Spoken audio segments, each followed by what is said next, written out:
Madhava Kunja Bihari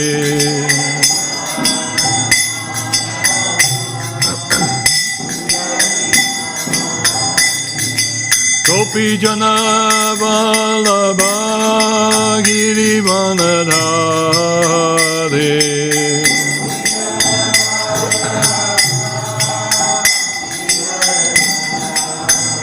Jaya Gopi Jana Vallabha Girivanadhari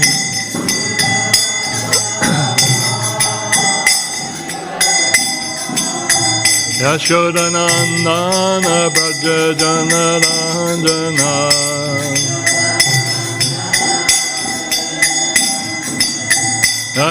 Yashodanandana Braja Jana Ranjana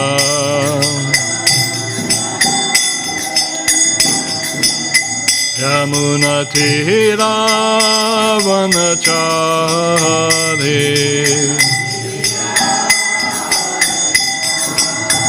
Yamuna Tira Vanachari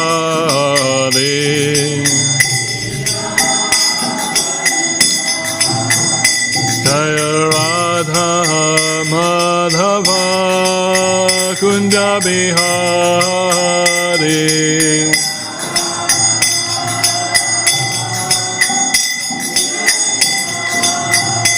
Jaya Radha Madhava Kunja Bihari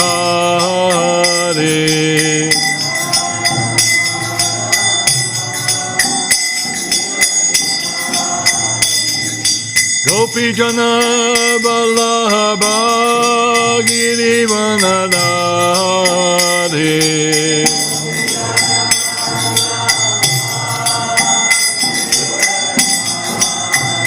Jaya Gopi Jana Vallabha Girivanadhari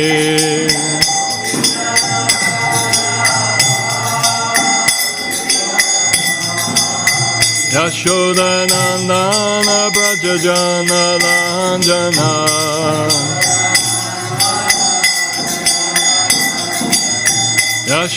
Yashodanandana Braja Jana Ranjana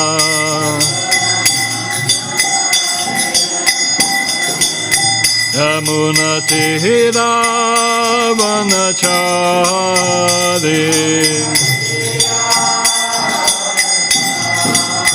Yamuna Tira Vanachari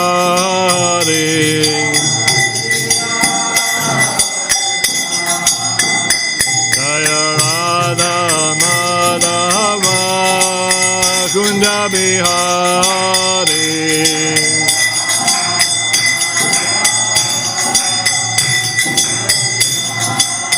Jaya Radha Madhava Kunja Bihari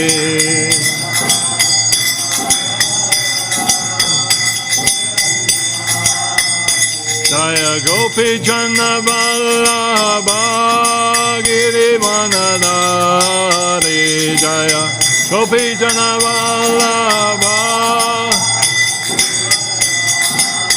Yashodanandana Braja Jana Ranjana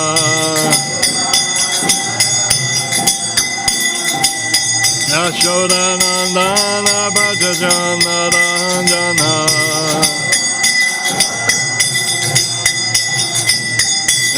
Yashodanandana Braja Jana Ranjana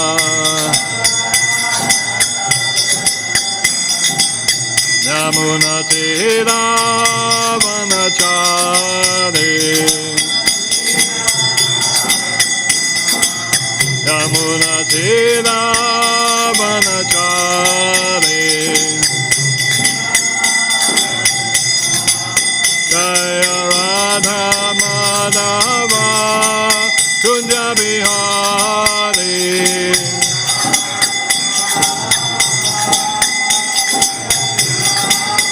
Jaya Radha Madhava Kunja Bihari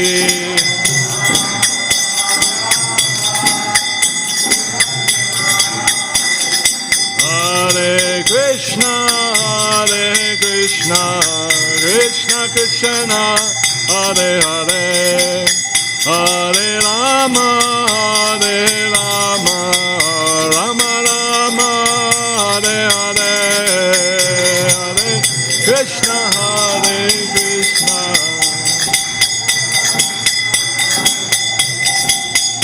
Hare Rama, Hare Rama, Rama. Hare Krishna, Krishna Krishna, Hare Hare, Hare Rama, Hare Rama, Rama Rama, Hare Hare, Hare Krishna, Hare Bol.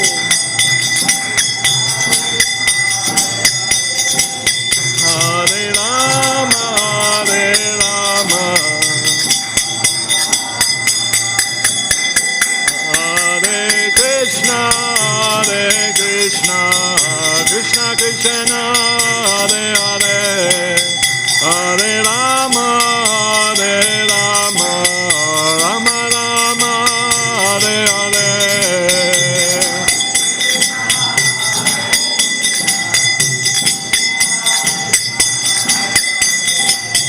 Hare Rama, Hare Rama. Jaya Prabhupada, Jaya Prabhupada, Prabhupada, Jaya Prabhupada.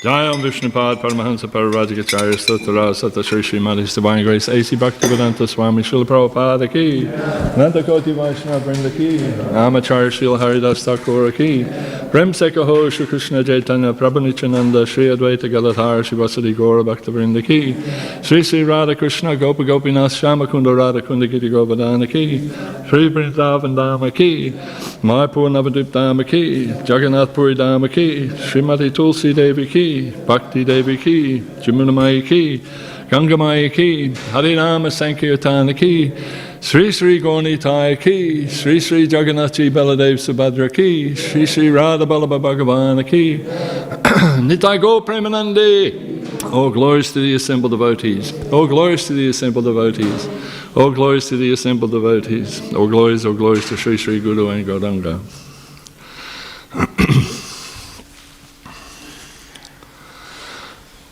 Om Namo Bhagavate Vasudevaya. Om Namo Bhagavate Vasudevaya. Om Namo Bhagavate Vasudevaya. So we're reading from the Śrīmad Bhāgavatam, Canto 7, Chapter 9, Text 38. Chapter heading is Prahlad pacifies the Lord with prayers. Itiham nitatri grisha deva jasvatur. Amnitatri Lokan virvar yashahamsa jagat pratipan.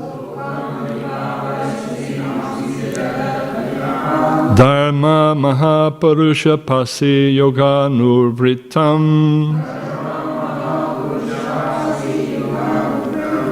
Chana Kalo Yad Abbas Abhavas Triyuga Tasvatam. Iti Hamni Trigyag Rishi Deva Gyanas Avater.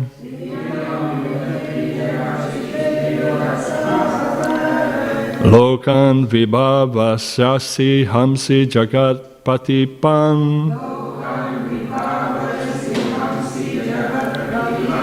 Dharmam mahapurusha pasi yuganuvrittam.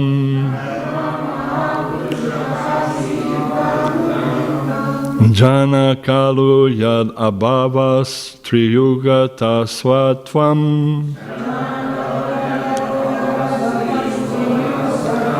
Iti hamni triyagrish rishi devi janaspat janashavata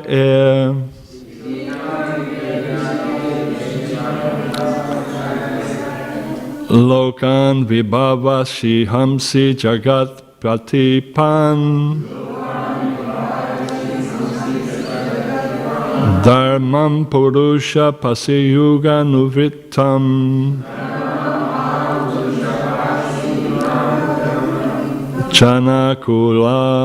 chanakulo yad abhava triyuga tasvatvam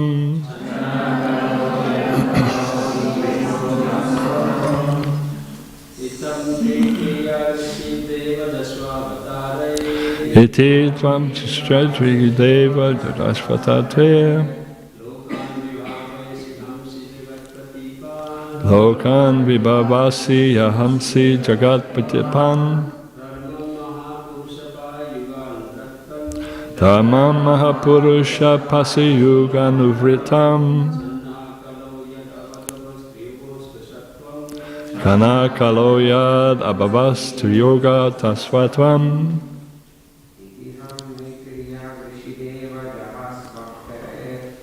Itiham nitriyega srideva janashvad ate lokan vibhavasi yahamsi jagat patitan dhamma mahapurusha pasiyuga nuvritam janakalo yad abhavastu yoga tasvatvam. Ladies?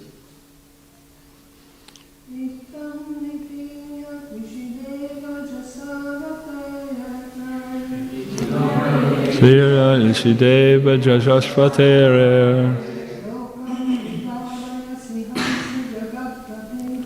Lokam Vibhashya Hesitim Jajakapatipan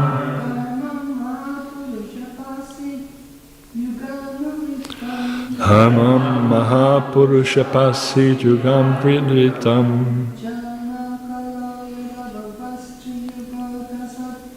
Jana Kalo Yadabhavastri Yuga Tasvatvam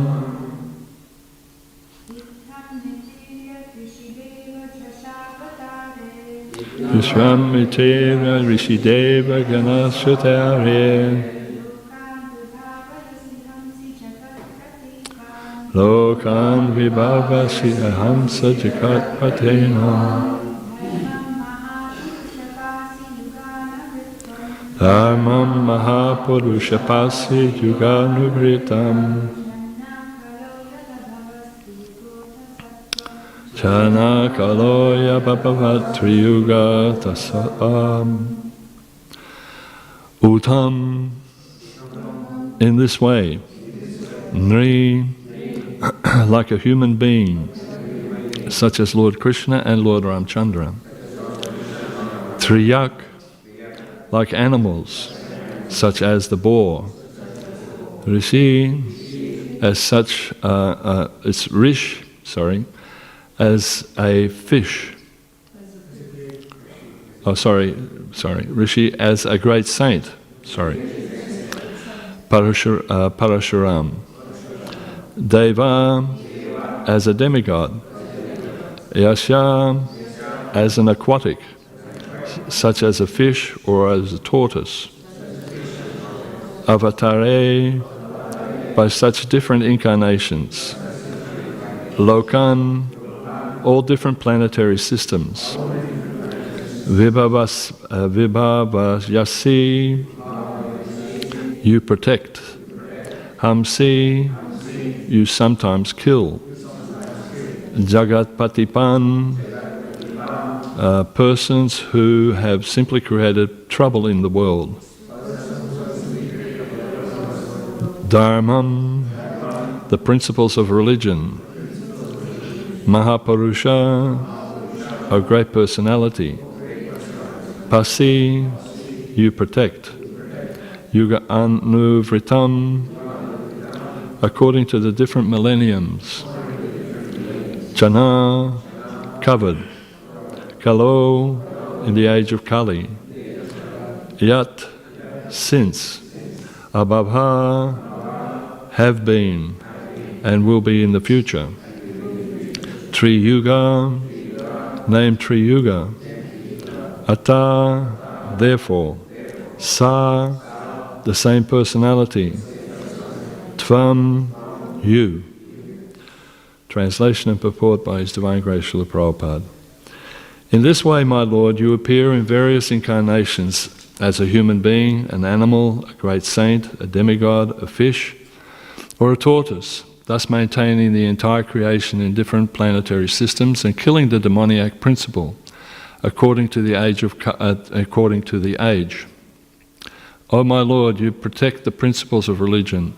In the age of Kali, however, you do not assert yourself as the Supreme Personality of Godhead, and therefore you are known as Triyuga, or the Lord who appears in 3 yugas. Purport. As the Lord appears just to maintain Lord Brahma from the attack of Madhu and Kaitabya, he also appeared to protect the great devotee Prahlad Maharaj. Similarly, Lord Chaitanya appeared in order to protect the fallen souls of Kali Yuga. There are 4 yugas or millenniums: Sattva, Treta, Dvarpa and Kali. In all the yugas, but Kali Yuga, the Lord appears in various incarnations and asserts himself as the Supreme Personality of Godhead. But although Lord Chaitanya Mahaprabhu, who appeared in Kali Yuga, is the Supreme Personality of Godhead, he never asserts himself as such. On the contrary, whenever Sri Chaitanya Mahaprabhu was addressed as being as good as Krishna, he blocked his ears with his hands, denying his identity with Krishna because he was playing the part of a devotee. Lord Chaitanya knew that in Kali Yuga there would be many bogus incarnations pretending to be God, and therefore he avoided asserting himself as the Supreme Personality of Godhead. Lord Chaitanya Mahaprabhu is accepted as the Personality of Godhead. However, in many Vedic literatures, especially in the Śrīmad Bhāgavatam 11.5.32, Krishna Varnam Triyas Krishnam Sango Pangastra Parsadam Jagye Sankirtina Prayer Yantihi Sumedisaha.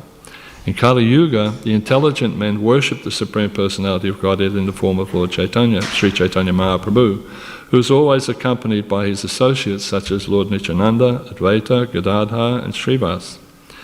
The entire Krishna consciousness movement is based on the principles of Sankirtan movement, inaugurated by Sri Chaitanya Mahaprabhu. Therefore, one who tries to understand the Supreme Personality of Godhead through the medium of the Sankirtan movement knows everything perfectly. He is Sumedisaha, a person who is with substantial intelligence. Om Gana Timirandasya Gananjana Salakaya Chakshuram Militam Mena Tasmai Shri Gurave Namaha. Nama Om Vishnu Padaya Krishna Pastaya Bhutale Śrīmad Bhaktivedanta Swami Niti Namine. Namaste Saraswati Devam Gauravani Pacharni Nevasesha Shunyavadi Paschachade Satarni. Vanchakalpatarubhyascha kripa sindhu bhayevacha patitanam pavanebhyo vaishnavebhyo namo namaha. So, in this regard, I just wanted to read a little bit from the Bhagavad Gita, which is pertinent to this section of the Bhagavatam. And that is the verses in the 4th chapter and text 7 and 8, where Krishna says, Yada yada hi dharmasya grani bharataha abhyuktanam adharmasya tadatmani shriyam yaham. Whenever and wherever there is a decline in religious practice, O descendant of Bharat, and a predominant of rise of religion, at that time I descend myself. So in the purport, Prabhupada says here, from the Bhagavatam we can understand that Lord Buddha is an incarnation of Krishna who appeared when materialism was rampant and materialists were using the pretext of authority of the Vedas. Although there are certain restrictions, rules and regulations regarding animal sacrifice for a particular purpose in the Vedas, people of demoniac tendencies still took to animal sacrifices without the reference of Vedic principles. Lord Buddha appeared to stop the nonsense and to establish Vedic principles of non-violence. Therefore, each and every avatar or incarnation of the Lord has a particular mission, and they are all described in the revealed scriptures. It is not a fact that the Lord only appears in Indian soil. In each and every incarnation, he speaks as much about religion as he can be understood by the particular people under a particular circumstance. Sometimes he descends personally, and sometimes he sends his bona fide representatives in the form of his son or servant, or himself in some disguised form. In the next verse, in verse 8, again Krishna says, Paritranaya sadhunam vinishaya chaduskritam dharma samstapapantaya sambhavani yuge yuge. In order to deliver the pious and annihilate the miscreants, as well as to re-establish the principles of religion, I event myself millennium after millennium. The last paragraph of that purport also, the Lord, Srila Prabhupada writes, the Lord says that he incarnates himself in every millennium. This indicates that he incarnates also in the Kali Yuga, as stated in the Śrīmad Bhāgavatam. The incarnation in the Kali Yuga of Lord Chaitanya Mahaprabhu, who spread the worship of Krishna by the Sankirtan movement, congregational chanting of the holy names, and spread Krishna consciousness throughout India. He predicted that this culture of Sankirtan would be broadcast all over the world, from town to town and village to village. Lord Chaitanya, as the incarnation of Krishna, the personality of Godhead, is described secretly, but not directly, in the confidential parts of the revealed scriptures, such as the Upanishads, the Mahabharata and Bhagavatam. The devotees of Lord Krishna are much attracted by the Sankirtan movement of Lord Chaitanya. This avatar of the Lord does not kill the miscreants, but delivers them by the causeless mercy of the Lord. Sri Chaitanya Mahaprabhu ki jai. So it's interesting, this is a time of prayer. It's quite a dark time that we're living in. Anybody read the news lately? It's a pretty horrific world that we're living in at the present stage. There's a lot going on, and so we see here that Sri Prahlad also lived in a very dark time. Hiranyakashipu was running the universe, a very demoniac person. And so here we have Sri Prahlad alone praying to the Lord, and the demigods were responding as well. So just as when Lord Krishna left, there was darkness throughout the world, similarly, the darkness of ignorance is also here. And basically we see in society today that it's the blind leading the blind. If you study history, any time after Krishna departed, there is wars, constantly wars, pestilence, and so many things going on. And so this Kali Yuga is progressing, and there's immense darkness. Things like plagues. We just recently had the whole COVID pandemic, which for some was considered another world war because of the amount of people that actually died during this pandemic. And it affected so many people in all different countries.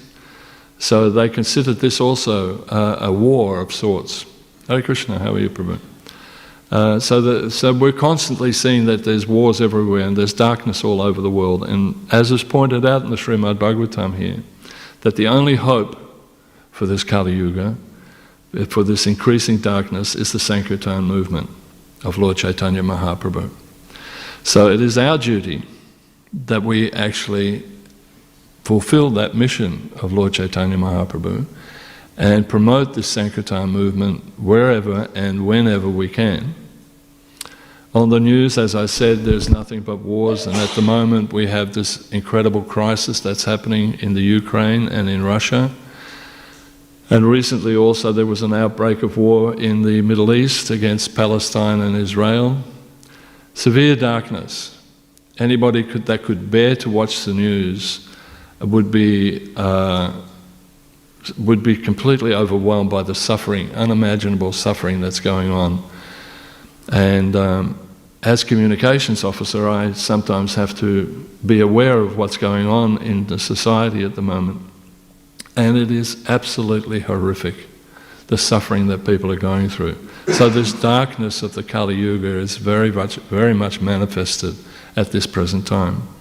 And devotees are caught up in this catastrophe as well. It's not just that we're immune to it. Devotees all over the world are empathic to what's going on. They feel sorrow for the people that are suffering. And in the same token, some devotees are caught up in it. I know that in the Ukraine, Ukrainian devotees have been killed. Temple has been destroyed. In Russia also, some devotees that had to take up military service have also been suffering and killed.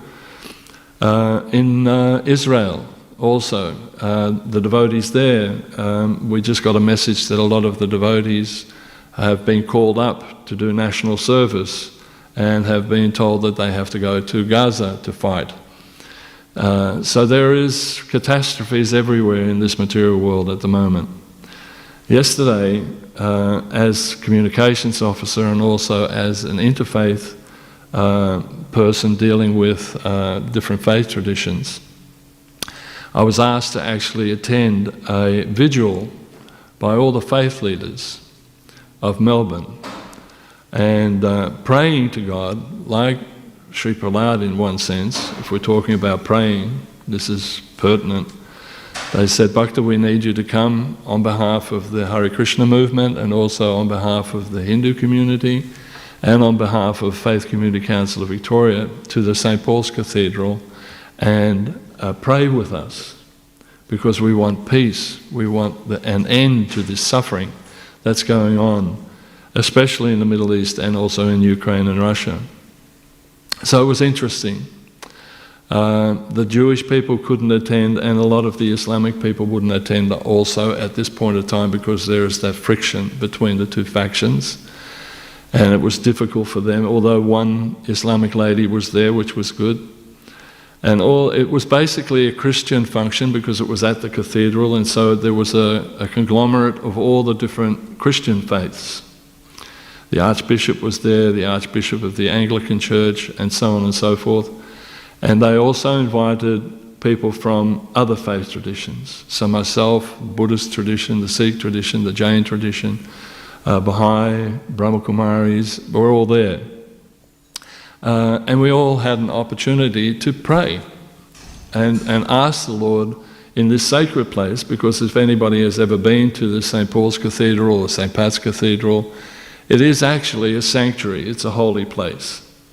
And so in this place we were praying, my Lord, please put an end to the suffering that's happening in these areas.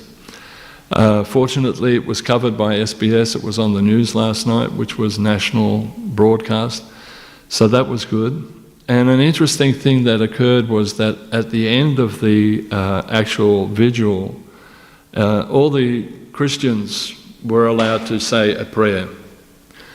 And we all lit candles and everything like that. And then everybody that was there, all the different faith traditions, went up on the altar and presented themselves to God and said, my dear Lord, please avert the difficulties that people are having in these different countries. And I was asked to do the final prayer, which was quite interesting. And I just wanted to read that little prayer out. So it was interesting because Bishop Huggins was there and he was supposed to read this out, but somehow or other, due to circumstances and the way we were standing on the altar, he came up and he said, Bhakta, would you kindly read the last reading? And I thought, wow, this is pretty amazing. So anyway, this was the last reading. It said, lead me from death to life, from falsehood to truth. Lead me from despair to hope, from fear to trust. Lead me from hate to love, from war to peace. Let peace fill our hearts, our world, our universe. So that was the prayer that they asked me to read. And this is Lord Chaitanya's prayer. Lord Chaitanya wants nothing more than this. And if we follow the Sankirtan movement, then actually this will take place. This is the real prayer of Lord Chaitanya, that we can actually be free from this material contamination. So at the moment, just to give you a little bit of synopsis of the history of the world at the moment, and the precarious position that we as human beings on this planet are in, there is a nuclear arsenal that is swelling. Literally, there are hundreds and thousands of nuclear bombs that different countries are getting together. and the conflict is on the rise. There is talk, you've probably heard, that if this escalates any further, or if the Russian and Ukraine war escalates, there is a possibility of another world war. We've never experienced anything like that in our lives, but my parents did. My parents were in Europe at the time of the World War, and my father could not even talk about it. It was so desperate and so confronting. We have no idea of how difficult it is when there is a world war, when a world is at war, fighting with one another. My mother was left alone in a European country, and in Amsterdam, in Holland. My father was shipped off to Berlin as a prisoner, as a slave for the Nazis, and somehow or other they had to make ends meet. And my mother used to have to go and collect potato peels from different places to get enough sustenance for food. But even in that, she was an amazing lady. The Jewish community asked her to actually shelter 2 Jewish boys. And she did that by herself with 2 children for a year, hiding them from the Germans. So war is not a pleasant thing. We do not want to have this upon us. Millions are displaced. At the moment also, millions of people are displaced. International law, which they've set up, has been completely disregarded with impunity. People just don't care about what the law the laws of war or the regimes of how you should conduct a war are held, and nobody cares for that anymore. This is a situation that the world finds itself in today. As well as the displacement of millions of people, the conflict disrupts access to basic food supplies, water, medical attention, and forces people to extreme poverty, like I was mentioning with my mother. The poorest, most vulnerable pay the highest price. It is not the big diplomats, the soldiers, or anybody else that suffers. It's the everyday people, and you could see that on the news reports at the moment, where young children are being killed and injured, and mothers with their families. So while conflict usually dominates the headlines, such as Ukraine war and escalating violence in Israel and Pakistan and Palestine, there are many more conflicts that are going on globally that we don't even realize. Did you know that at the moment there are at least 32 different conflicts that are going on in the world today? Fighting that's going on in the world. 32 different conflicts. Conflict and violence are on the rise, even locally. It's pretty horrific how you see the change of Kali Yuga just coming in. And I was talking to some of the members of the different faith traditions, and they were pointing these out, how there is more conflict and more violence in the world today. And she said, why would that be? And I said, well, this is the rise of Kali Yuga. This is predominant in this Yuga. And I said, it's also because there is a rise of spirituality going comparatively at the same time. That people are becoming more aware of spirituality, that spirituality and understanding our position in this world as servants of God is becoming more predominant, not only in the Krishna consciousness movement, but in other aspects of life as well, in science, in other different spirituality. It may not be full understanding, but there is a real growth in spirituality. So as there is a rise of spiritual concepts, there's also the rise of negative concepts. So over 238,000 people died in global conflicts last year. Just in 2022, 232,000 people died in conflicts. What to speak of how many were injured, maimed, and disabled, and so on. 2 billion people currently live in conflict-affected areas around the world. 2 billion people. And it goes on and on and on. Another point, as again how Kali Yuga is progressing, slavery has never been more prevalent in the world than it is today. You know, we hear about the slave trade from Africa, and the African people were brought over to the Americas and to England and different places. Hare Krishna, Prabhu. for slavery. And we think, oh, that was such a horrible time and it's so great that there's emancipation and people are free from slavery. But in actual fact, there is more slavery in the world today than there has ever been in the history of mankind. Think about that. People are being used as slaves throughout the world, more so than ever before in history. What to speak of the sex trafficking? Did you know that this sex child trafficking, which is part of the slavery, is a major financial industry in the world today? Billions and billions of dollars are invested and also profits are made from child sex trafficking. And as I said, it goes on and on and on. So we came together to pray, all the faith leaders, in that holy place of a cathedral. But does society actually change the sinful attitude, the sinful life, the way of life? Gambling is rampant throughout society. Illicit sex, pornography is rampant. People's understanding of sexuality is completely demeaned. It is just gross. Meat consumption is at an all-time high, you know. Intoxication is so needed to deal with today's society. And I'm talking about not only just illicit drugs, but medications. People can't survive without taking medications to counter depression. Our young people are totally addicted to computer games. They can't get off their little games on their phones and everything. It is actually horrific. So, and then the other thing is atheism is a norm in today's society. When you speak to anybody and you ask them, do you believe in God? Oh no. Practically speaking, a lot of people just have no concept or no thought at all at any time in their life about God.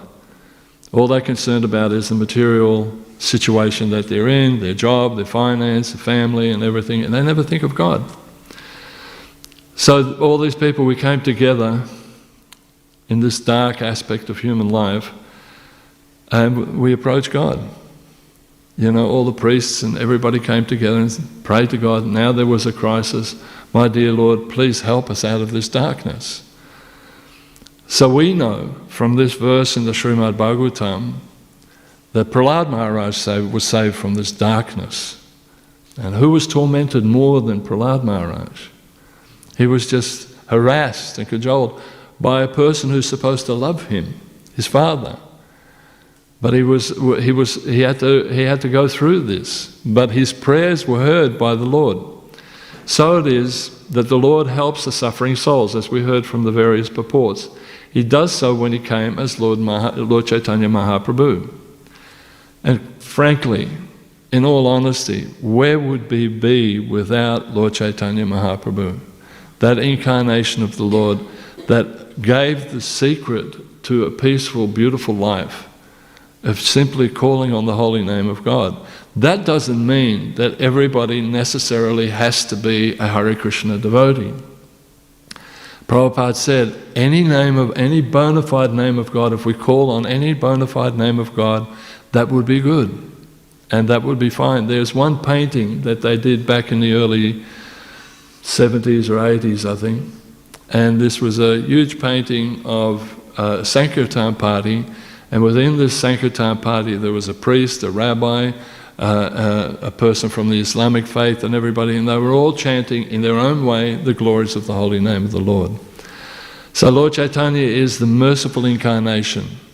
He doesn't come to destroy people, he hasn't come to fight people like Ravan was killed by Lord Ramchandra, like Nrsimhadev was ready to ripped Hiranyakashipu open.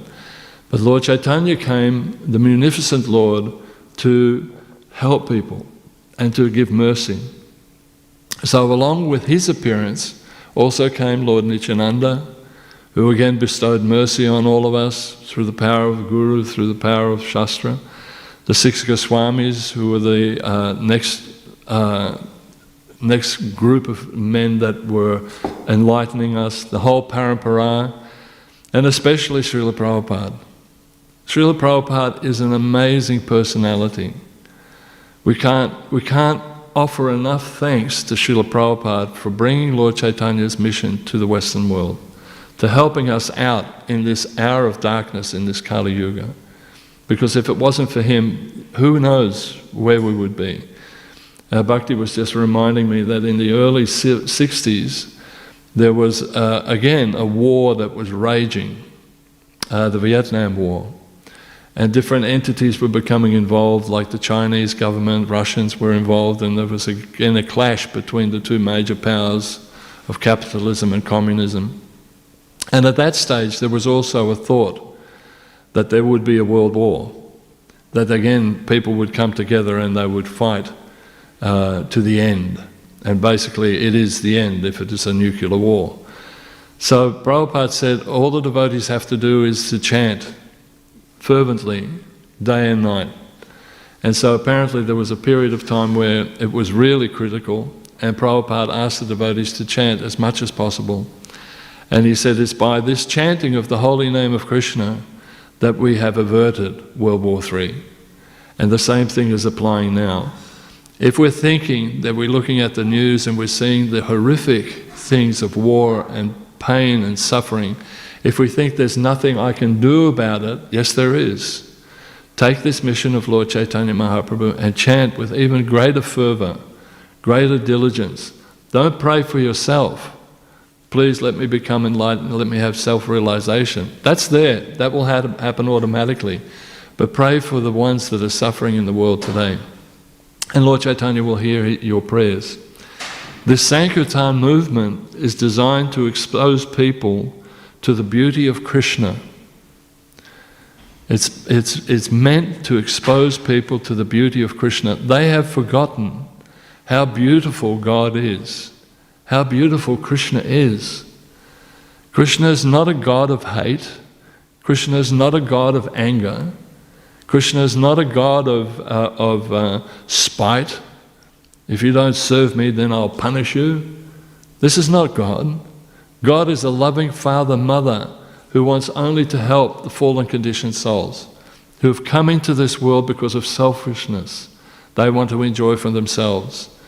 And so it is our duty to expose people to the beauty of Krishna. How do we expose people to the beauty of Krishna? First and foremost, we have to see that Krishna is beautiful. By chanting, we actually get a perception and a purview of how beautiful Krishna is, because the sound vibration of Krishna and Krishna himself are non-different. And so over a period of time when we chant the holy name of God, Krishna will reveal himself and all his beauty, both his personal beauty and the beauty of his creation.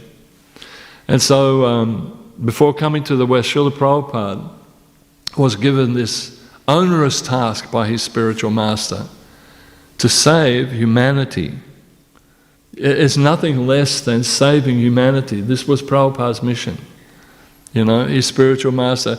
We sometimes read in the Lilamrita, you know, where Prabhupada, it's explained how Prabhupada met his Guru Maharaj, and Bhaktivedanta Maharaj said, so when you get an opportunity, go and preach this in the Western countries, right? We hear this all the time. And we think, yeah, that's nice. And he was fulfilling that order of preaching. But what Prabhupada was actually doing, the mission that Bhaktisiddhanta actually gave him, was to save the world. The world would not be able to survive without the Sankirtan movement. So Prabhupada, before he came, he had to prepare himself. Can you imagine? I mean, we can't. But somehow or other, your teacher, your spiritual master tells you, okay, I want you to go to this place, and by going to this place you will save humanity. What an onerous task. But Prabhupada was given this mission, and he knew that that was the mission. It wasn't just to go to America and distribute some books. It was actually to save humanity. And so Prabhupada had to prepare himself, you know, and he prayed to all the acharyas that he would be successful in fulfilling his Guru's order. And he waited and waited and waited until he was ready. There are stories of how Prabhupada, even before he became sannyas, would travel to Advaita Acharya's house. And there are stories of people that actually saw him unbeknownst to him, how he was crying at Founder-Acharya's house, please allow me to do this service for my Guru Maharaj, knowing the awesome task that he had to do. And then also at the Samadhis where he was in Radha Damodar temple, praying, with tears in his eyes, he would approach the Samadhi of Rupa Goswami, please let me do this service in the correct way. Please give me the strength to do this. So much compassion that Prabhupada had. And then he came. When he was ready, he came. And no matter how much difficulty he had, he was never put off by that challenge. Now he had the strength of the Goswamis, of the Parampara, of Lord Nityananda, of Lord Chaitanya to go on and present this Krishna consciousness far and wide throughout all the different countries of the world. And he did it. In 108 places, temples were set up at the time, and it's growing exponentially all the time. Krishna consciousness is growing. So much compassion. So Prabhupada had extreme faith, Shraddha, faith in the order of his spiritual master. He knew the profundity of that instruction. That he knew the instruction that he was given, that he was the only one that could deliver the fallen conditioned souls in this age of Kali. What a task.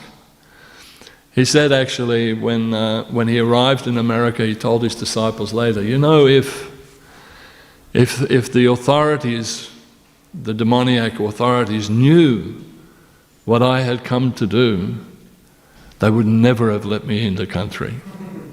But because I'm an old man, they didn't even think about it. But Prabhupada revolutionized the world. He saved the world. So Prabhupada had faith, Shraddha, in faith in his spiritual master's instruction, had faith that this was going to happen. Prabhupada said, there are so many, before it even manifested, Prabhupada said, there are so many temples, so many books have been distributed.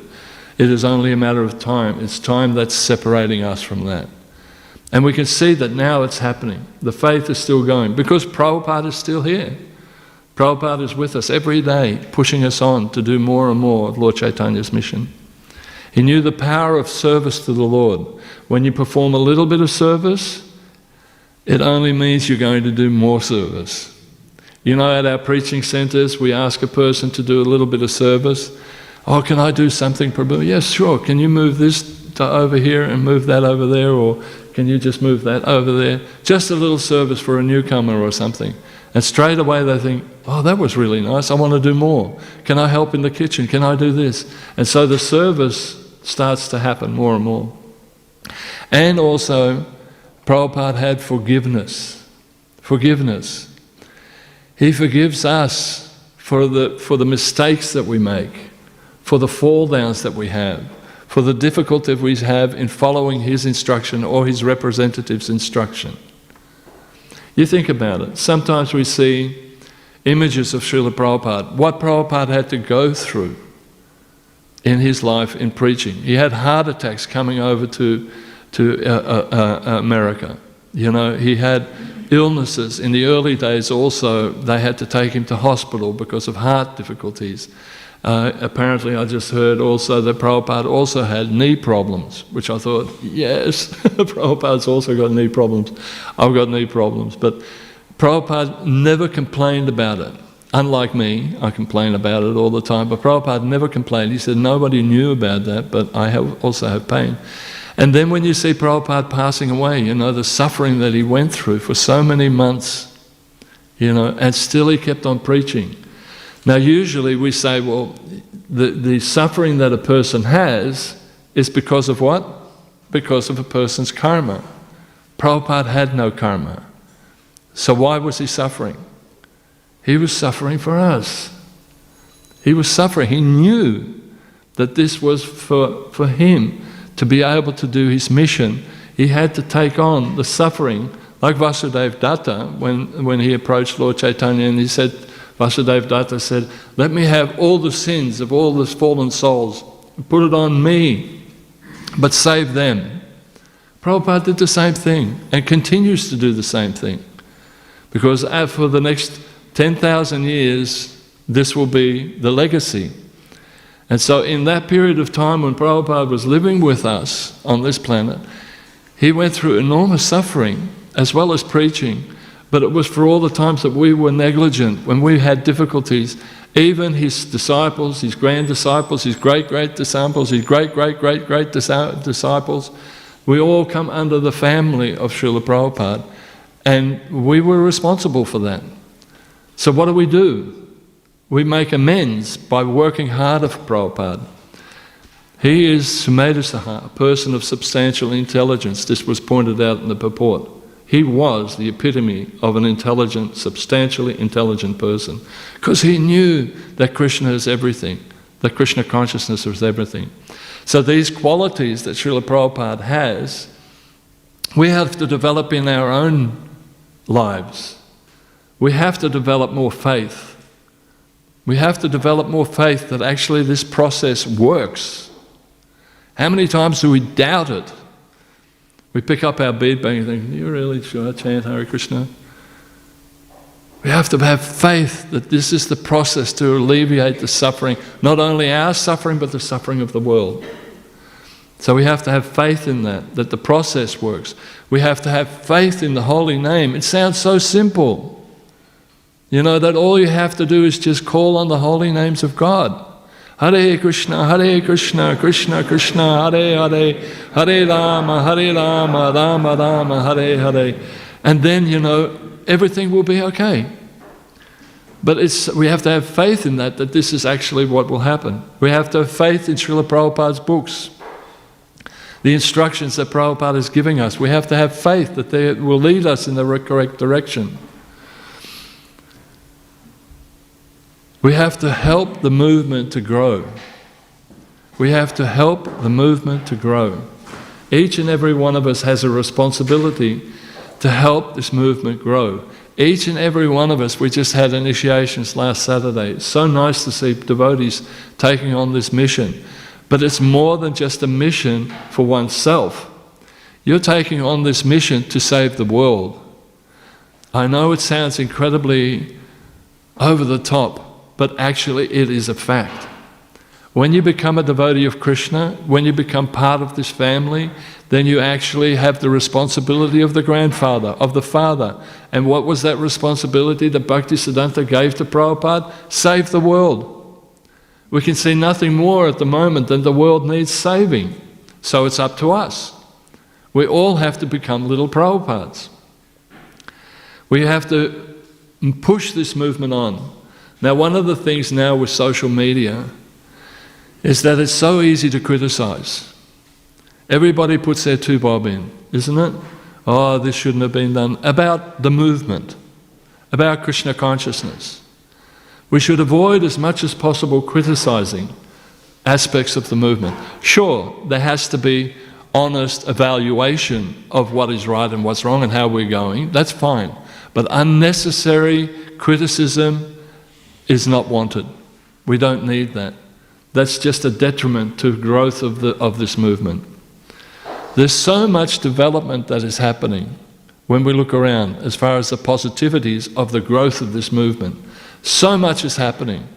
So many books are being distributed. So much preaching is going on throughout the world.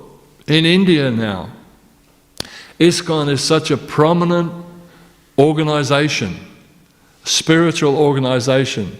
Everybody is so amazingly appreciative of ISKCON. You know, even in my interfaith work, I deal with a lot of the other Hindu organizations, you know, such as Sai Baba, Brahma Kumaris, Swami Narayan group, so many. All of them come back to ISKCON and say, you know, ISKCON is so powerful. You know why? Because we're the only ones that are presenting Vedic culture to other people aside of Indian people. All the other faith traditions just stay within their own demographic, their racial demographic. ISKCON branches out and presents it to the West. Every time I go to a HOTA meeting, which is Hindu organizations, temples and associations, they ask me to speak. I said, present this knowledge to the non-Indian people, Western people, white people, Gora Bhaktas like me. Present ISKCON, present this Vedic knowledge to them. None of them do it. The Sikh tradition also, none of them do it. Only ISKCON is doing that. Only Prabhupada's movement is presenting it. Only Prabhupada was acting on the order of the spiritual master, give it to everyone. So this is really amazing. Just recently we see the growth in India, but also we see the growth in the US, in North America. Recently, a colleague of mine in communications, international communications, Managopal, presented a presentation at the US conference of all the temple presidents and everything. Amazing growth. Sometimes we think, what's happening in America as far as the Hare Krishna movement is concerned? It is growing exponentially. Temples are popping up everywhere, all over the place. Bhakti yoga groups, Bhakti Vriksha groups, restaurants all over, you know. There was book distribution is going in great leaps and bounds. They want one of the sale of Bhagavatam sets in the United States is just increasing and increasing. They have set a target for themselves. By 2025, they will distribute over 100,000 sets of Śrīmad Bhāgavatams in 1 year. That's the target they've set them for themselves. 100,000 sets, not just one book, but sets of Bhagavatams. So we here in Australia are also known for our distribution efforts. And so they've set the higher mark.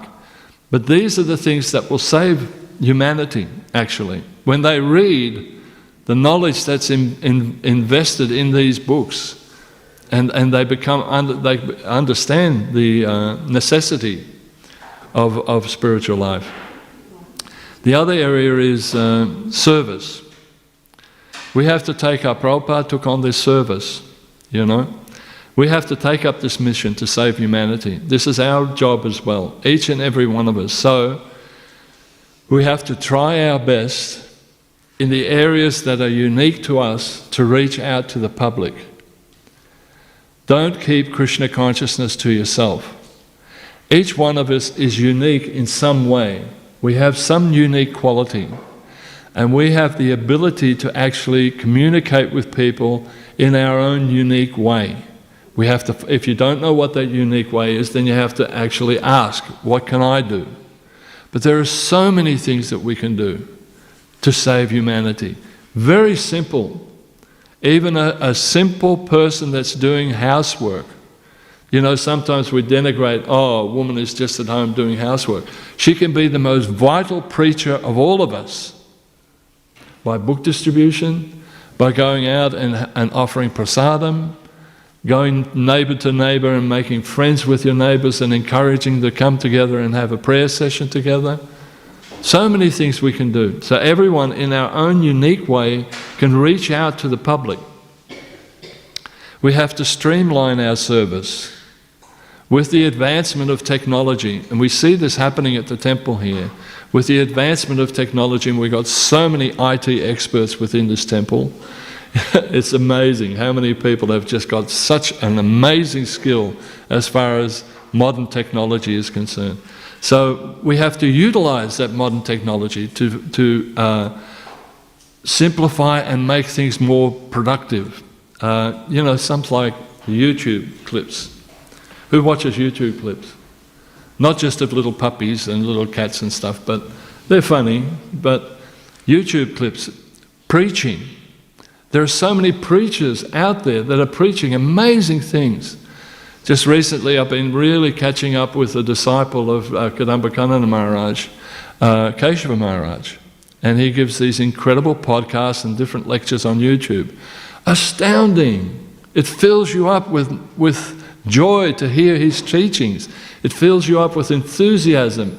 Such an enthusiastic person. Then you get a video clip of Radhanath Swami or Shivaram Swami or Indradumna Maharaj when he gives his whole tour of Poland, you know, and what they do there. It's amazing.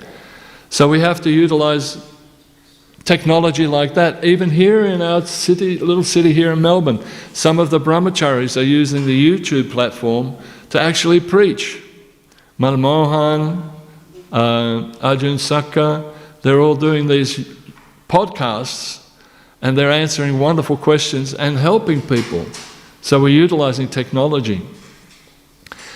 In the temple here also, we're becoming more professional in as far as we're developing strategic planning, becoming more focused. How can we better serve the public? How can we better push on this movement using technology again? More productive. Then the other thing that Prabhupada had was forgiveness. And forgiveness is part of our Krishna consciousness. When we read in the Shastras about Devaki and Vasudeva, they were so forgiving. Could we be as forgiving as what Vasudeva and Devaki, where every one of their children was smashed up against the wall? It was just, and they forgave Kamsa.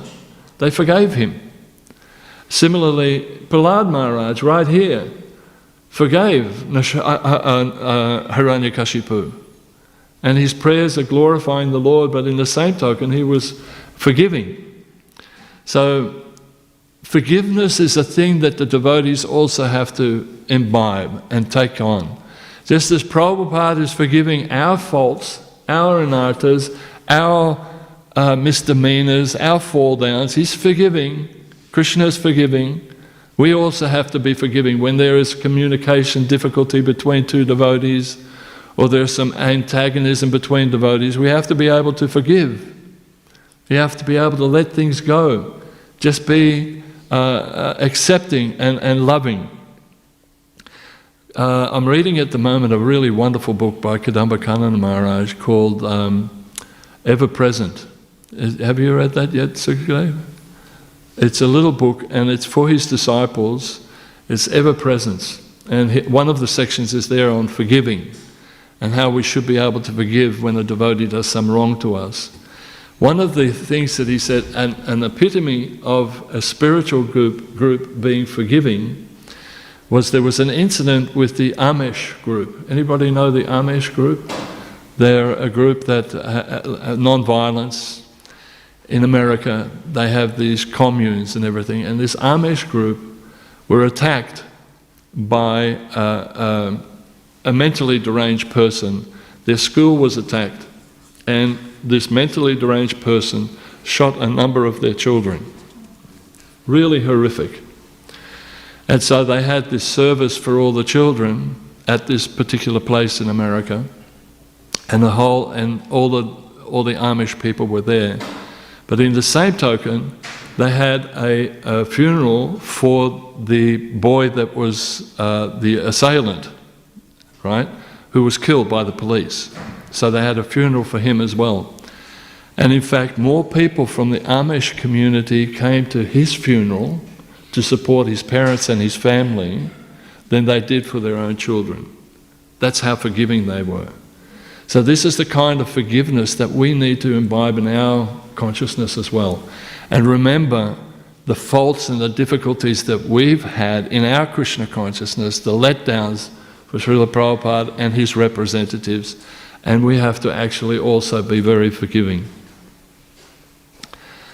By taking up Lord Chaitanya's mission of saving the world and counteracting the darkness, we'll be called upon to be an example, to be everybody's well-wisher, and to be a friend for all. This is what's needed. We have to be an example, so we have to the best of our abilities, be a devotee in all manners. Not that we are part-time devotees, we are full-time devotees. That doesn't mean that you have to wear a sari and a dhoti and tilak and everything all the time, but in your heart you carry, you're a devotee. You have to be a well-wisher of everyone. Prabhupada, any time he communicated with anybody, it was always your ever well-wisher. Not just your well-wisher, but your ever well-wisher. Prabhupada is always here for us. Always. He's always wishing the best for us. And he sacrifices so much. And a friend to all. This is the most important thing in Krishna consciousness. And I keep stressing this time and time and time again. We have to develop friendships, both with our God brothers and sisters loving relationships, but everyone we meet, we have to be a friend. Make it your duty that somehow or other we befriend people. Be friendly to people. Offer them love, offer them respect. You know, there's that, you just have to. In the Yajurveda Veda, actually, the Lord states, this is the Lord speaking, may all beings look on me with the eyes of a friend. May I look upon all beings with the eyes of a friend. May we look on one another with the eyes of a friend. The Lord is a friend to every one of us. Friend to all. That means not only a friend to humans, but also a friend to animals and living entities that are around us, the environment. Be friendly in every way we can. It's really interesting, I'll finish up with this, but it's really interesting how Krishna makes the arrangements for you to learn. And in my personal case, I've had this great opportunity to actually just understand a couple of things really clearly about this material world. In the mornings, I chant my rounds in our house, and there's a hallway, a long hallway, right? So for an hour I chant Hare Krishna, Krishna Krishna, Hare Hare, Hare Ram, Ram Ram, Hare Hare, up and down, up and down, up and down, up and down. I learnt that from Kadambakanda Maharaj. Maharaj said, that's my exercise straight away as well, I just chant Hare Krishna. So he's chanting up and down. So in our house, now that the weather is getting a little warmer, I keep the front door open. So all of a sudden I see, when I'm chanting Hare Krishna, Krishna, I see these birds flying under the canopy in the front of the house. Like, what's going on here, you know? So we have these two little lights that come on when you come in, you know, they're by solar energy, you know, you walk in and the lights go on so you can put the key in the door. So I see these birds and they're bringing all this straw and stuff behind these lights. And I think, oh, this is a nonsense, you know. So I moved the first time, got the hose, moved it away. And they came again the next day. They're determined they're going to make this a nest. And so the little birds are creating this nest, and then they're sweeping in, you know, doing so busy. And this is the material world. You're always busy with material things. So then there's these little, finally, they lay some eggs. Now they're not put off by me coming in and out or Bhakti coming in and out. They sort of must sense, I'm safe here. No one's going to harass me here. And they put it in such a way that the Indian miners and the butcher birds, because they like pecking at eggs, they won't come into that section where we live. So the birds are sitting there, and every day I'm watching them, and all the things that Prabhupada was telling us about how in the material world all we do is eat, sleep, mate and defend. What was going on happening in front of me? An attachment to the material world. These little birds, and we've all been little birds at one stage in our sojourn of 8,400,000 species of life, believe it or not. So these little birds, they're gathering, first they gather all the straws, they build the nest, then the eggs came, and then the work really began. Now they have to feed these little chicks. So when you see them, you see these little beaks popping up with a mouth up. And Mum and Dad have to go and pick food, and they're flying day and night, you know, to bring food to these little chicks. Amazing. But it was just so obvious that this is the material world. It is, you have to work hard to sustain yourself in this material world, to eat. You have to provide food for your offsprings. You have to protect them. You know, you have to defend them. And sleeping at night time when we come home, the two little birds are sitting on top of the light fitting, and they're completely wiped out from the day's work. You know, so they're just sitting there.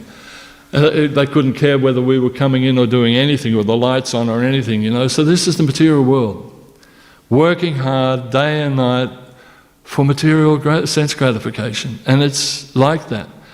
Now we do that, but in the same token we can dovetail all that propensity, all those different activities in Krishna's service. And this is what Lord Chaitanya teaches us. This is what Lord Chaitanya's mission is all about. Yes, we continue on with our eating, sleeping, mating and defending, but we do it under the auspices of Krishna consciousness, of God consciousness, living our lives in a saintly way. And that then will happen, it will bring peace to this troubled world. There's no doubt about that. It's a proven fact. Here we have the story of Prahlad Maharaj. He prayed to the Lord protected him. Lord Chaitanya is doing the greatest work. He's set up this process of bhakti yoga, and it is saving the world.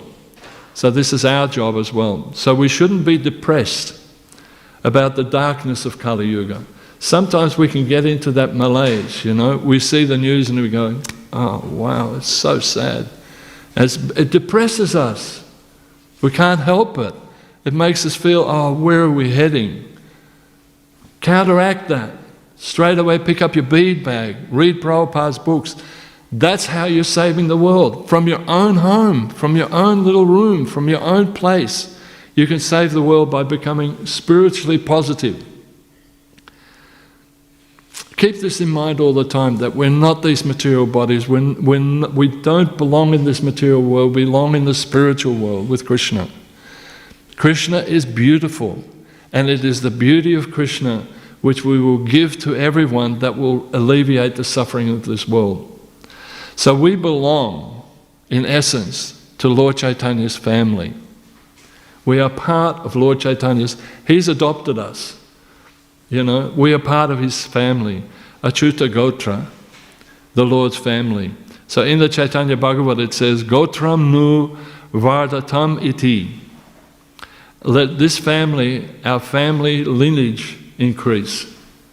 So we have to somehow or other, in our own way, in our own respective way, in our own abilities, increase Lord Chaitanya's family.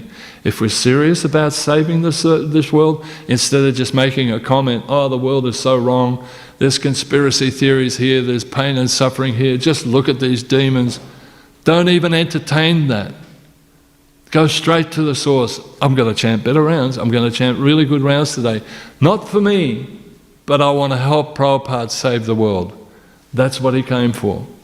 That's why he's here. And he'll stay with us and his representatives. So Srila Prabhupada ki jai. Thank you so very much. Yantara Śrīmad Bhāgavatam ki jai. Any comments or questions at all, Prabhu?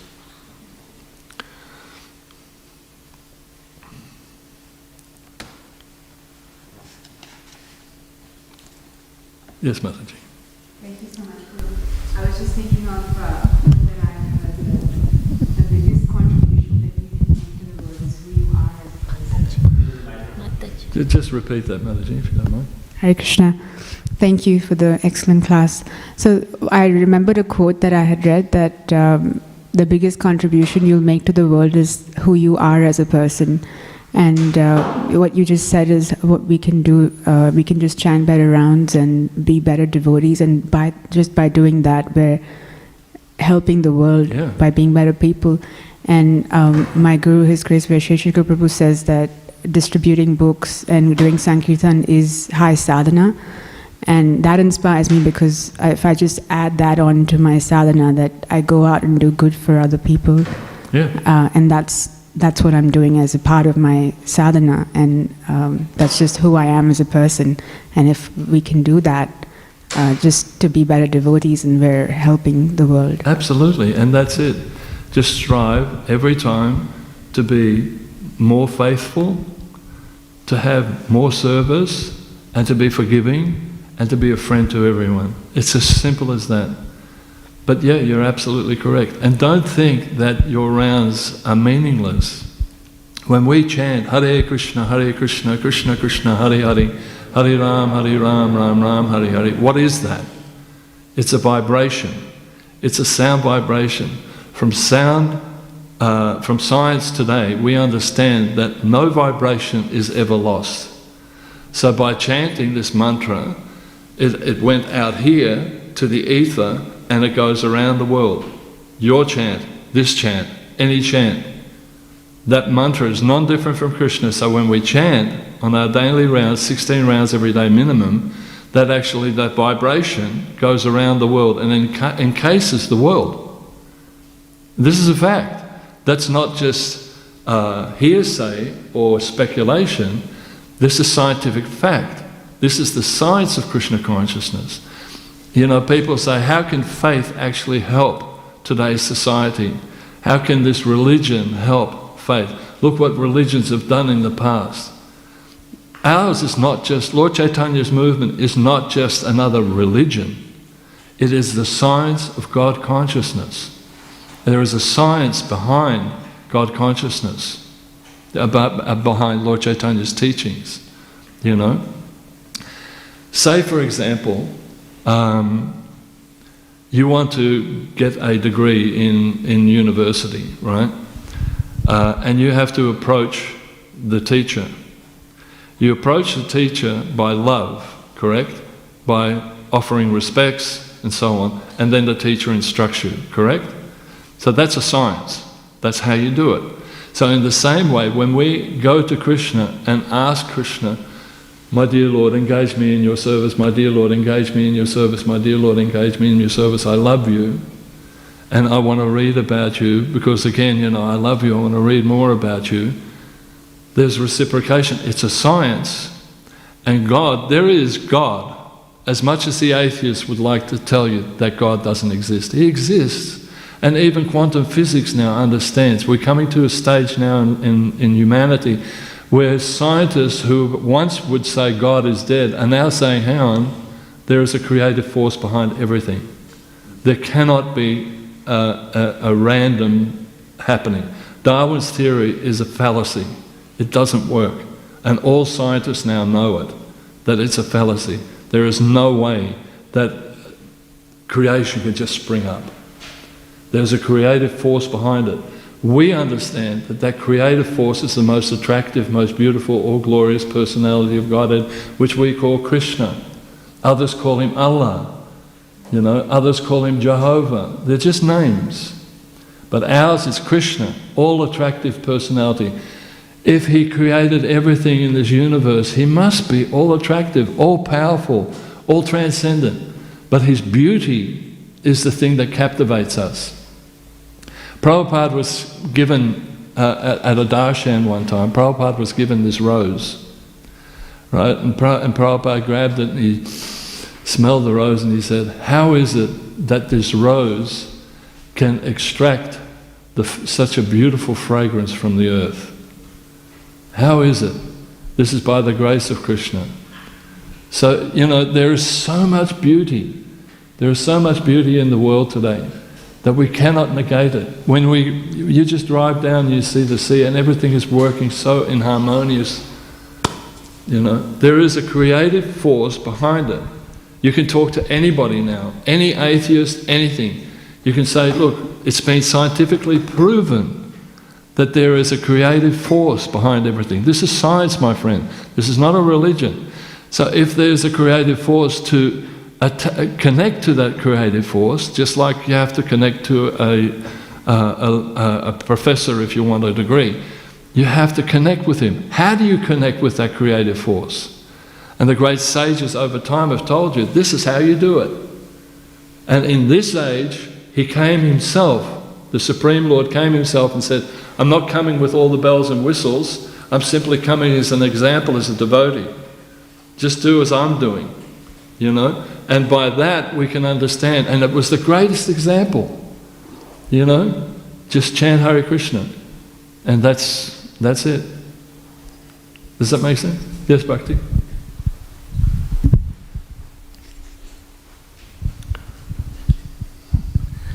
Actually, when Prabhupada was talking about the rose, just as an aside, Prabhupada said, how does the rose know to pick this fragrance from the earth? Yeah. There's so many among all the other fragrances, how does the rose know how to pick this fragrance from the earth? And just a little comment on, you know, when people make the comment that religion has caused so many problems in the world, religion has caused so many wars. Well, actually it's not, you know, what you can say to a person who says that, it's not actually the religion that caused the problem, it's people's misunderstanding of the religion that causes the problem. Yeah. Because when they misunderstand what the religion is trying to teach them, they become fanatic, and their fanaticism is what causes all the problems. Thanks, Bhakti. Yeah, it's not that we are sectarian, that we think that the Hare Krishna movement is the only way that we're going to conquer the world with bald-headed men and ladies wearing saris. It's not going to happen that way. We're going to encourage everyone in all different walks of life to chant the holy name in their own way. But we have to show them that the science of Krishna consciousness, the science of connecting to God, is calling on His holy name in this day and age. That vibratory quality of the Lord is not different to the Lord Himself. Yes, Prabhu. Yeah, no, thank you. Very nice discourse today. Thank you, Prabhu. About the para and apara shaktis of Krishna. So sometimes the apara shakti becomes more prevalent than the para shakti. So all are Krishna's mercy and all comes from Him, right? Yeah. Yeah, so how we can balance them is the question. And as you are saying, the chanting going through the mouth of the devotees purifies and thus transcendent the whole world through the vibration. So if I look at the all-pervading, all-pleasing and all-potent Krishna, is it not the Krishna's will that we are just fulfilling His will? Sometimes the apara shakti becomes more prevalent. Sometimes the para shakti becomes more prevalent. Yeah, but we have free will. So do we have any free will in that aspect? Well, we have free will. And that's the problem. Yeah, so free will, until you are not a devotee, you feel you have free will. But when you become a devotee, everyone has free will. So can you explain in that aspect that what is free will? Well, that was given to us when we decided to come to this material world. We decided that we thought that we would want to enjoy for ourselves instead of offering everything to Krishna. And we thought that would make us happy. And so the Lord is so accommodating, He said, yeah, there's this material world out here, you go and enjoy over there. And He gave us free will. Free will is the mechanism for love. If you don't have free will, you can't love. Also you cannot hate as well. Huh? You cannot hate as well if you don't have the free will. Yeah, exactly. So you have that choice. So I choose to love Krishna. And when we choose to love Krishna, you're home and hose. But how much of your free will are you willing to give? I still want to enjoy a little bit, As that's an analogy that is sometimes given. I think it was Prabhupada or somebody. And he said, the material world is like a man hugging a tree. And the tree, he said, I can't, let me go, let me go, let me go. The tree's not holding you back, but he's holding himself back. So we're holding ourselves back from loving Krishna. If we just surrender to it, then you can give up the nonsense activities of the material world, that desire to enjoy separate from Krishna, then, we will make progress in Krishna consciousness and go back home, back to God, back to Him. He guarantees that. The Bhagavatam, the Bhagavad Gita actually, has many verses, 2 verses in particular, which specify a guarantee. When you buy a car, you have a guarantee, you have so much warranty. Yeah. Sarvadharma parijagya, mamekam saranam vraja, ham tvam sarva papabhyo mokshayishim manasacha. I guarantee it. Just become my devotee. Abandon everything else. Just become my devotee. Just love me. I'll protect you. I'll take you back home. Krishna says that. Prabhupada says that. Prabhupada says, just your ever well-wisher. I'll be with you all the time. I'll never leave you.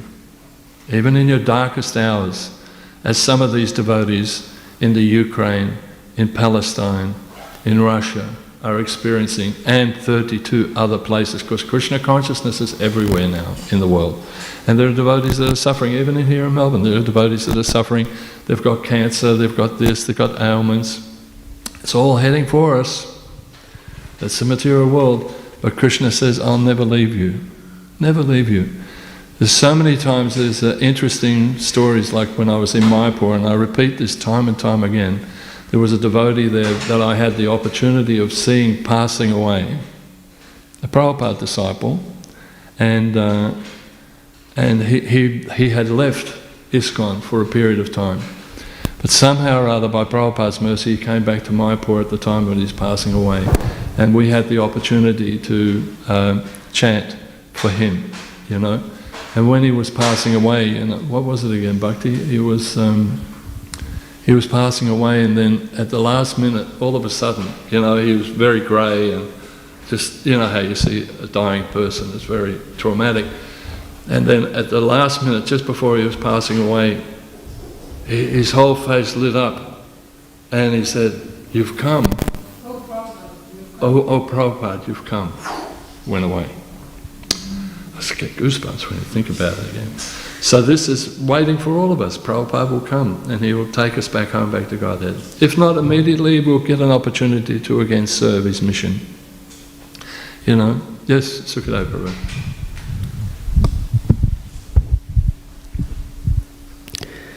Just a few weeks back, I went to a barber doing my hair, and he noticed my Sika in the back, and he said, "Are you Hare Krishna?"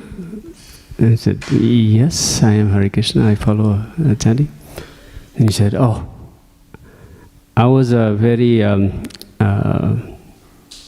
like God believing in God person." He said, "I don't believe in the God anymore. I don't." And he said, "Why?" He said, "The war in the Ukraine. Why is not God stopping the war in the Ukraine?" That was his first, just instant answer came. He said, "Did God came in both the parties and said, 'You fight'? It's the conflicts between us to solve the problem." I mean, you're blaming the God, but God never came then and he said, "Okay, you fight."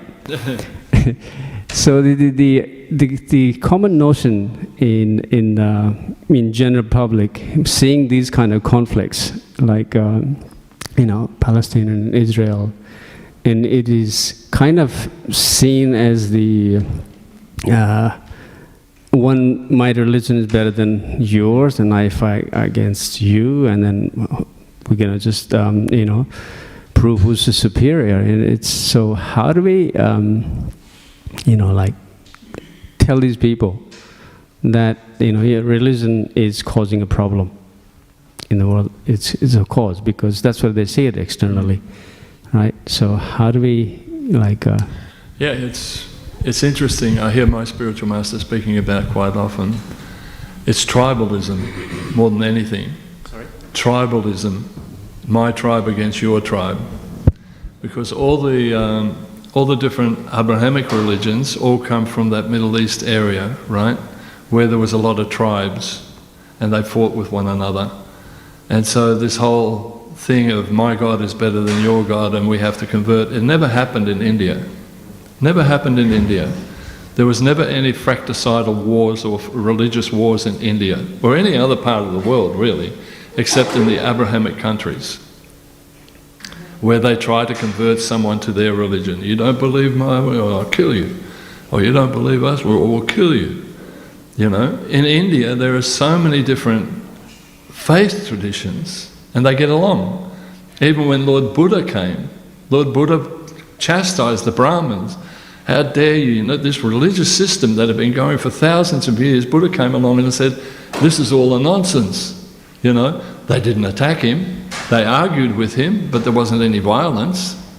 Or the Jain tradition or the Sikh tradition, So it's only happening in these Abrahamic countries where they say that their God is a spiteful God, an angry God. They've got a misinterpretation, they've got a wrong understanding of who God is. How can they have this concept of God, where God the Father, can you imagine a father? The son does something wrong to the father, and he said, "Okay, I'll fix you up, fellow." And he gets a blowtorch and starts burning him, right? But he doesn't kill him. He just backs off just before he dies. And he gains a little bit more life and starts burning again. This is the philosophy and this is just between us, that the Abrahamic traditions, this eternal hell. What sort of a loving God does that to his children? So God is all loving. We make our own destiny. We make our own karmic reactions. The Lord just wants to love us. So when they talk about the faith traditions, it's a misunderstanding of their faith. As Bhakti was saying, there's a misunderstanding of their faith tradition. Because when you really, and I've been studying all the different faith traditions as interfaith communications officer, and I studied them.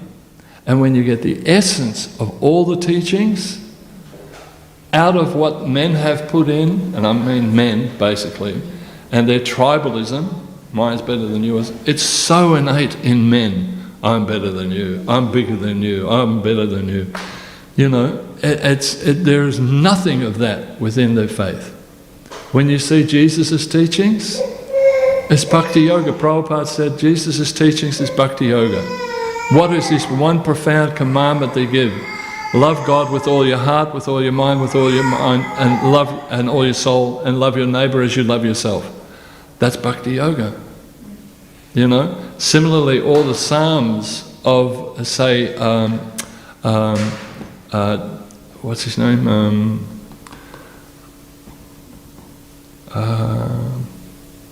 The Psalms. Who was it again in the Bible? All these different scriptures, where is glorifying God. God is a loving person. God is a loving personality. So it's all the same. And so we have to just, even the prayer, like we went to this thing yesterday, the prayer that they pray is, Our Father who art in heaven, hallowed be thy name. Glorify God's name. That's Christian, So it was very interesting to be in that association. So yeah, yes, Bhakti. So personally, I've not.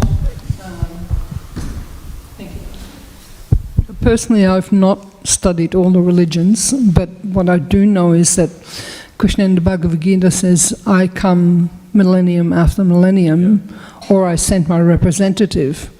And it's not just that he comes as Krishna. He comes in different,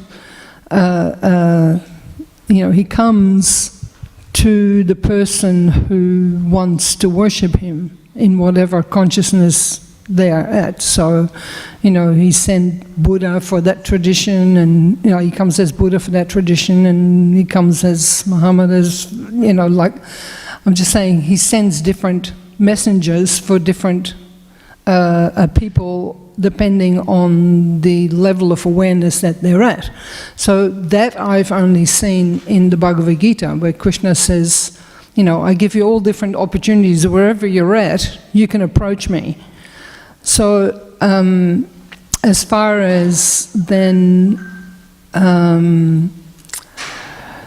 religions causing trouble for other religions, from my understanding, what I can see is that unless your worldview includes the understanding of God allowing everybody to make their choice as to how they want to worship Him, right? If your religious tradition does not include that worldview, that God has actually given everybody free will to allow them to serve God in their own way, then the issue comes up, well, my religion is better than your religion. Yeah. So unless your religion includes the opportunity for all religions to worship God in their own way and to allow them to do that without you interfering and telling them what to do, because in that way there's no issues, there's no problems. No, you're absolutely right. And that's one of the things, as far as I was saying, that there's a rise of darkness, but also there is a rising of the light. And one of the areas is in interfaith, where we actually come together and respect one another. Even the Pope at the moment from the Catholic Church is very much into an ecumenical mood of welcoming people into dialogue with one another on faith. The Catholic Church for many, many, many centuries have said that they are the only way to God. This is the first Pope that have said that there are other ways to God through other faith traditions. So that's Pope Francis. So this is an amazing step forward. And the interfaith movement around the world is just increasing and increasing, where we hear and we work. Honestly, these people that I was with yesterday are my friends. And some of them are better devotees than devotees that I know, dedicated to God, you know.